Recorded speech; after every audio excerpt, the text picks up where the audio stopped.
Thank you, Mr. Speaker. I rise today to speak in favor of my bill, the Subterranean Border Defense Act, a bipartisan piece of border security legislation that I've introduced alongside Congressman Correa from California. Effective border security is created by overlapping deterrence, something we always need at our borders. The Subterranean Border Defense Act would help us address the growing threat of illicit cross-border tunnels by requiring annual reports to Congress on counter-tunneling operations, fortifying our security system at the border. Put simply, this would help ensure that Congress has the necessary data to forge another much-needed layer of defense. As transnational criminal organizations continue to grow in both size and sophistication, illicit cross-border tunnels along the southwest border of the United States represent a significant and growing threat to national security. Congress must address this deadly threat and ensure U.S. Customs and Border Protection has the resources needed to acquire counter-tunnel technology.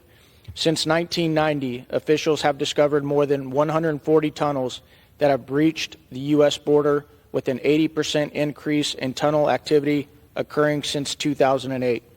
Over the years, CBP has worked to combat these tunnels as part of their overall strategy.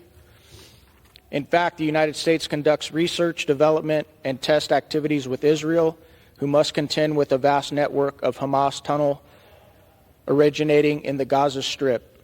This partnership helps us to detect and destroy tunnels in our respective countries. The FY23 NDAA mandated that CBP submit a one-time report to Congress on a strategic plan for counter-illicit cross-border tunnel operations.